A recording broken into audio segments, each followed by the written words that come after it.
অসমত এখন যুঁজ হৈ আছে যুঁজখন হৈছে ন্যায়ৰ দাবীত মুখ্যমন্ত্ৰী হিমন্ত বিশ্ব শৰ্মা আৰু গৌৰৱ গগৈৰ মাজত যদি ন্যায় নাপায় তেন্তে অসমত হ'বগৈ মহাভাৰতৰ ৰণ অসমখন হ'বগৈ নেপালৰ নিচিনা পৰিস্থিতি তাৰে সম্পূৰ্ণ ভিডিঅ'টো সংবাদ মাধ্যমৰ আগত গৌৰৱ গগৈয়ে গৰ্জি উঠা ভিডিঅ'টো লৈ আনিছো পিছবেলা আমাৰ কংগ্ৰেছ দলৰ প্ৰতিনিধিসকল বৰপেটা সৰ্থেবাৰী অঞ্চলত বিভিন্ন সৰু কুটি উদ্যোগৰ খবৰ ল'বলৈ যাওঁতে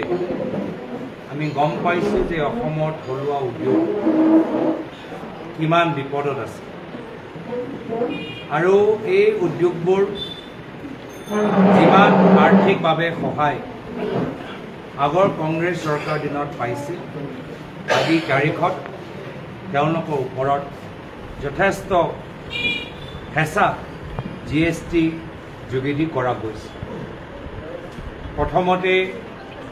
গণকুশী ফায়াৰক্ৰেকাৰ ইণ্ডাষ্ট্ৰীলৈ গ'লোঁ য'ত আমি গম পালোঁ যে কংগ্ৰেছ চৰকাৰ দিনতে প্ৰায় 4 কোটি টকা যোগেদি এটা কমপ্লেক্স ফেক্টৰী ইউনিটবোৰ বনোৱা হৈছে কিন্তু আজি যিদৰে তেওঁলোকক সহায় কৰিব লাগিছিল কৰা হোৱা নাই পিছত আমি সৰ্থেবাৰী কহা সংঘৰ কাৰ্যালয়ত উপস্থিত হ'লোঁ তাতো গম পালোঁ যে আগৰ কংগ্ৰেছ চৰকাৰ দিনতে 5 কোটি টকা দিয়া গৈছিল আৰু এতিয়া GSTৰ কাৰণে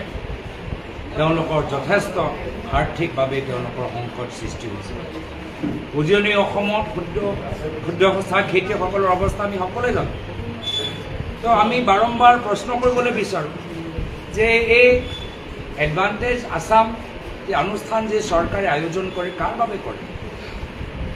এডভান্টেজ আসাম যদি কৰিবলৈ বিচাৰে তেতিয়া আমাৰ কাঁহ শিল্পীসকলক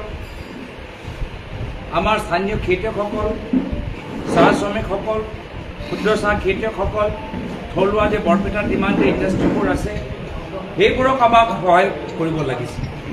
কিন্তু এডভান্টেজ আসাম এডভান্টেজ আদানীত পৰিণত হোৱাৰ কাৰণে আমাৰ সৰু উদ্যোগবোৰ লাহে লাহে ডাঙৰ উদ্যোগৰ তুলনাত বা চাইনিজৰ পৰা যিখিনি উৎপাদনবোৰ আহে বস্তুখিনি আহে কম দামত বিক্ৰী কৰাৰ বাবে আজি আমাৰ থলুৱা উদ্যোগবোৰ নাই আজি জুবিন গাৰ্গৰ যেতিয়া আমি কথা মনত পেলাওঁ জুবিন গাৰ্গ বম্বেৰ নিজৰ এটা সফল এটা কেৰিয়াৰ এৰি থৈ অসমত আহি অসমীয়া সংস্কৃতিক তেওঁ পুনৰ জীৱিত কৰিলে প্ৰথমে সংগীত জগতত পিছত গৈ আমাৰ চিনেমা জগতত কিন্তু অসমীয়া সংস্কৃতিৰ লগত যিদৰে আমাৰ গীত আৰু আমাৰ চিনেমা ইণ্ডাষ্ট্ৰী আছে সেই অসমীয়া সংস্কৃতিৰ ভিতৰত আমাৰ থলুৱা উদ্যোগো তাত এটা অংশীদাৰ হিচাপে আছে আৰু যদি আমি অসমীয়া সংস্কৃতি সামূহিকভাৱে উন্নয়ন হোৱাটো বিচাৰোঁ জুবিন গাৰ্গৰ সেই কল্পনা কৰা অসম য'ত অসমীয়া সম্পদবোৰ আৰু শক্তিশালী হোৱাটো যদি আমি বিচাৰোঁ এতিয়া অসমৰ থলুৱা উদ্যোগ চাহ যি চাহ কথা জুবিন গাৰ্গে বিভিন্ন সময়ত কৈছে এই সৰ্থেবাৰীত আমাৰ কহা উদ্যোগ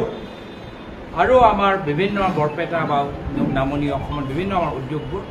বৰ্তমান চৰকাৰে সহায় কৰাটো প্ৰয়োজন কিন্তু কৰা নাই আৰু সেইকাৰণে এতিয়া এই জুবিন গাৰ্গৰ কল্পনা কৰা সেই অসমীয়া সমাজ প্ৰায়তঃ তৰুণ গগৈদেৱৰ আধৰুৱা কামবোৰ পৰৱৰ্তী দিনত কংগ্ৰেছৰ নেতৃত্বৰ চৰকাৰ হ'লে সেই সপোন সেই আধৰুৱা কামবোৰ সম্পূৰ্ণ কৰিবলৈ দায়িত্ব ইতিমধ্যে আমি লৈছোঁ সৰ্থেবাৰীত মহকুমা সম্পৰ্কত প্ৰায়তঃ মুখ্যমন্ত্ৰী তৰুণ গগৈদেৱে এটা প্ৰচেষ্টা আৰম্ভ কৰিছিল কিন্তু আজিৰ তাৰিখত যি এটা ৰাইজক যি বিশেষ সুবিধাবোৰ পাব লাগিছিল ৰাইজবোৰ সুবিধাৰ পৰা বঞ্চিত হৈ আছে আৰু আমি বিশেষভাৱে পৰৱৰ্তী দিনত ভৱিষ্যত সৰ্থেবাৰীৰ ওপৰত জোৰ দিম ইতিমধ্যে সমবায়ৰ পৰা কৈছে যে GST সম্পৰ্কত সদনত আপুনি এটা প্ৰতিবাদ কৰিব লাগে আবেদন এটা কৰিব লাগে নিশ্চয় আৰু এই ক্ষেত্ৰত আমাৰ ফালৰ পৰা সম্পূৰ্ণ সমৰ্থন থাকিব গতিকে GST আজি এনেধৰণৰ কোঅপাৰেটিভৰ ওপৰত লগাই কোঅপাৰেটিভক কোনো ধৰণৰ উপকাৰ কৰা নাই GST ডাঙৰ ডাঙৰ কোম্পানীসকলক সুবিধা দিয়ে যিসকলৰ ফেক্টৰীবোৰ বিভিন্ন ৰাজ্যত থাকে আৰু বিভিন্ন ৰাজ্যত বেলেগ বেলেগ টেক্স লগোৱাৰ কাৰণে তেওঁলোকৰ কিছু অসুবিধা হয় কিন্তু GST যোগেদি ডাঙৰ উদ্যোগক এখন চৰকাৰে সহায় কৰিলে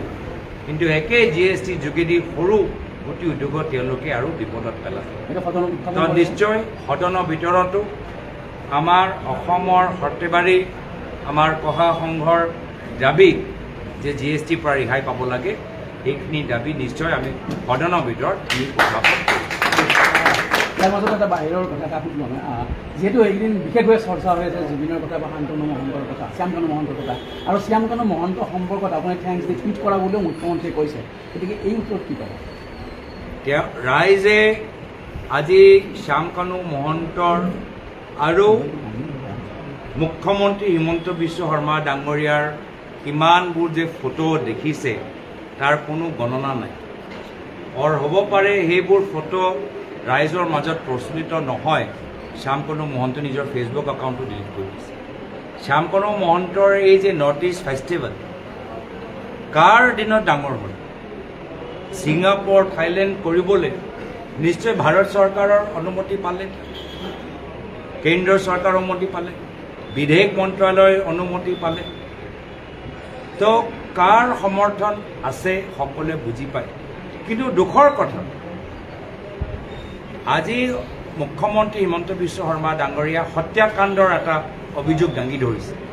আৰু হয় তেওঁলোকৰ অসম আৰক্ষীয়ে একদম সিৰিয়াছ চাৰ্জ লগাইছে মাৰ্ডাৰ চাৰ্জ লগাইছে কালপেবল হমিচাইডৰ চাৰ্জ লগাইছে তো অসম আৰক্ষীৰ দায়িত্ব কি যে এইখিনি যে সিৰিয়াছ অফেন্স যে চাৰ্জ তেওঁলোকে লগাইছে অভিযুক্ত ওপৰত পিছত গৈ কোৰ্টত প্ৰমাণ হওক সত্য প্ৰমাণ হওক তাৰ বাবে তদন্ত কৰা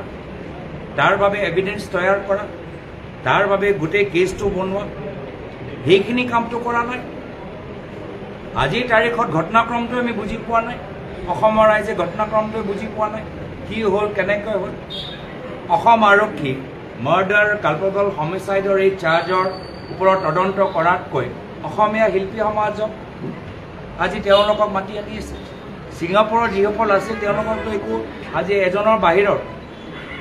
সেইসকলকতো সুধিবলৈ ছিংগাপুৰলৈতো যোৱা নাই সেইকাৰণে মোৰ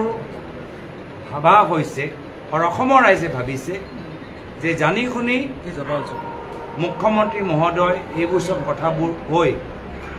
তেওঁলোকে এই তদন্তটো পলম কৰিবলৈ বিচাৰিছে বা বিসংগতি সৃষ্টি কৰিবলৈ বিচাৰিছে মানে এইটো ন্যায় পাব বুলি আপুনি আশা নকৰে আমি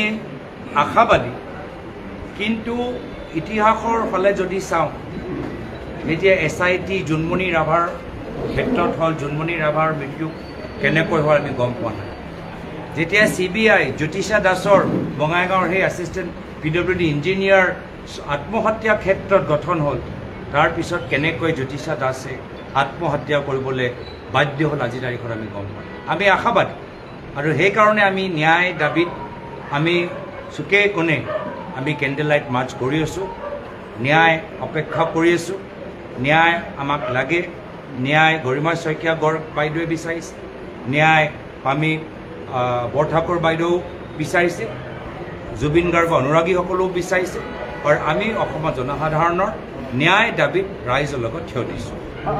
সৌৰাজ গৌৰৱ গগৈৰ ভিডিঅ'টো আপোনালোকে দেখা পালে আৰু যিহেতু ন্যায়ৰ দাবীত যিখন যুঁজ হৈছে এই যুঁজখন কিমান সফল হয় সকলোখিনি আপোনালোকে গম পাব যদি মোৰ ভিডিঅ'সমূহ আপোনালোকে চাই থাকে আজি এই ভিডিঅ'টো মই ইয়াতে সামৰণি মাৰিছোঁ পুনৰ লগ পাম নতুন এটা ভিডিঅ'ৰ সৈতে আজিলৈ বাই বাই